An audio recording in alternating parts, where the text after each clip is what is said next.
Right, you join me in the workshop. I've got my Discovery 3 here. Had a bit of a disaster with it.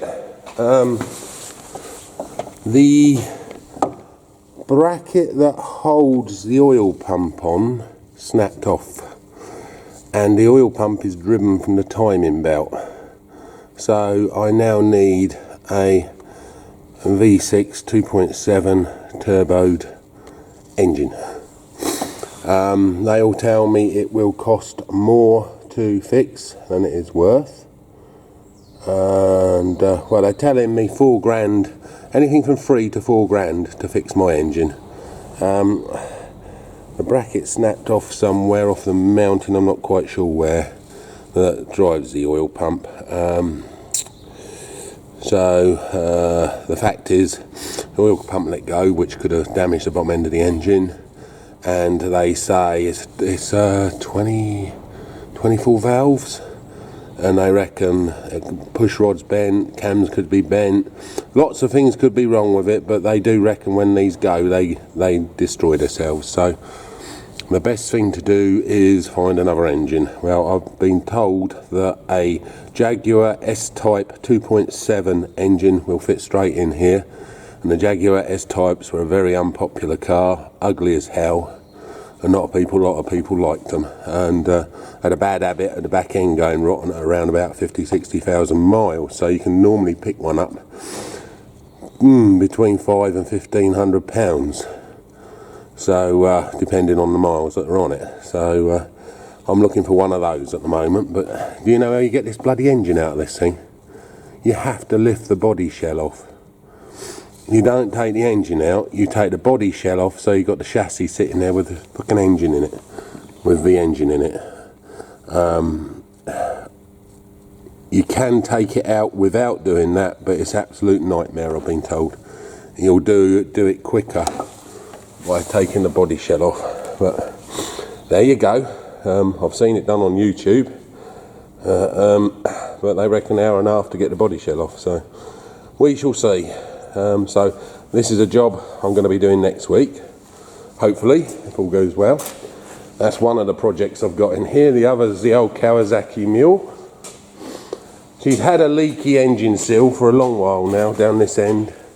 The crank seal's leaking down this end, so that needs to be done, but the starter now's kerfunkled, so we'll do the two at the same time. I'll probably get Jack and Jothan on that, getting the starter off and stripping the end of the engine out.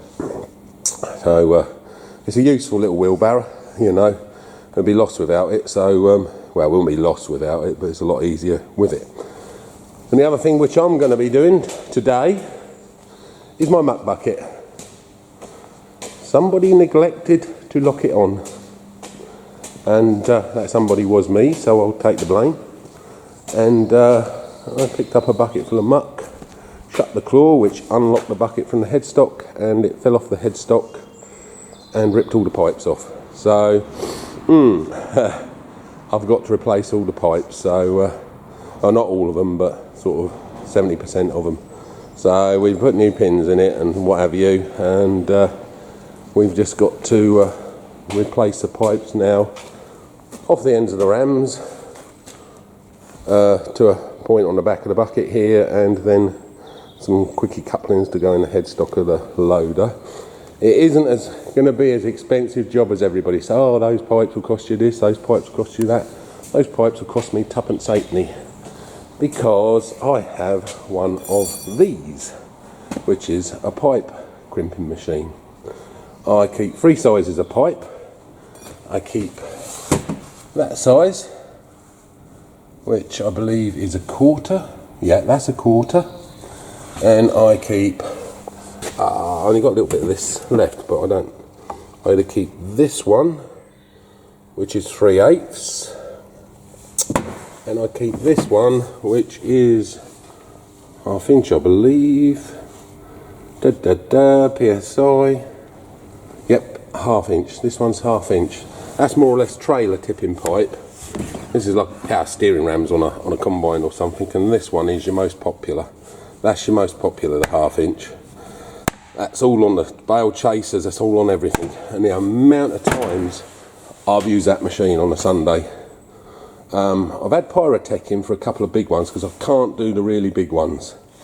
And I've had Pyrotech in, or what they're called? Well, I call them Pyrotech because they are a bunch of frigging pirates. They will rob you blind, Pyrotech will. But these are the couplings that you put on, sways on. Yeah, it cost me £1,600 for the press. I spent another, well, this pipe is £3 a metre if you buy 10 metres. So, I bought £90 worth of pipe and probably about 200 quid's worth of fittings, maybe even less than that. And it came with three sets of jaws for the 3 different pipes. I've got the 21s in at the minute because I'm doing the middle-sized pipe. So I've had it now for a couple of years and it has saved me so much time and a heck of a lot of money as well. But I do need to restock a little bit. I'm a little bit short on some couplings, but yeah, so I'm going to be using that in a moment and I'll show you how we make a pipe up. Okay, rightio, I'll be back in a mo.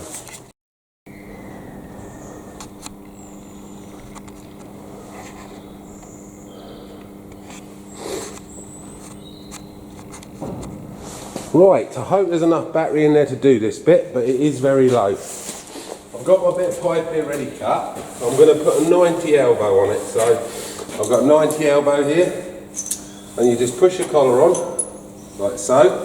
Just wind it down till it stops.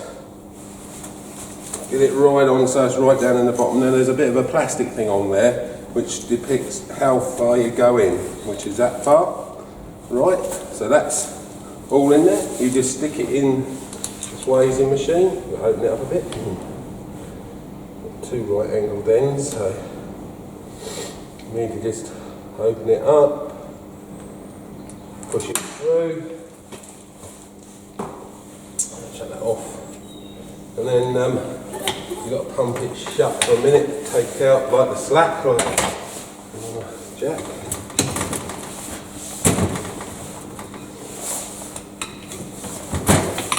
It's got a 2-speed on it. It's got a high speed that shuts it quick until the pressure comes on, then it goes to a low speed.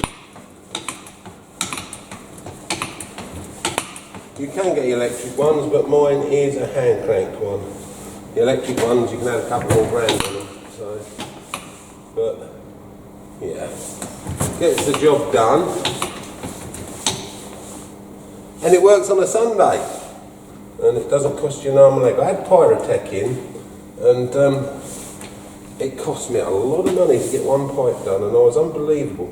I rang him at 10 to 5. He said, right, I'll see if I've got a van. I'll ring you back as soon as I've sorted it out. He rang me back at 5:05. Said, yeah, I've got a van. I can get that to you. And but you're in overtime. You're in out of hours now, so it's I think it was a £90 or £100 call out. But I said, I rung you at 10 to 5. He said, yeah, goes over at 5 o'clock, mate. So I reckon he'd gone off, had a cup of coffee, and then come back and rung me back. But I had to have it done. It was a chaser, so I had to get it done, so I got it done. And it cost me a disgusting amount of money. Right, I've already got this set. There's a little red button comes out there that tells me that's swayed on tight enough. But I always give it to John Bunn in case I can go a little bit further. So, I'm not there yet. I'm about there now. Yeah, it's a little bit out. So, yeah, what I do is I'll give it a squeeze there, and I'll let the oil off, just push it out a little bit, and give it another little bit of squeeze further down, because it squeezes the collar into the neck there, which locks it in. So I'll always give it another little squeeze behind the collar, and I've never had one come loose yet. Always the first time. Bish bash bosh, your pipe's fixed. The other thing is, if you burst a pipe, they tend to go round the collars on the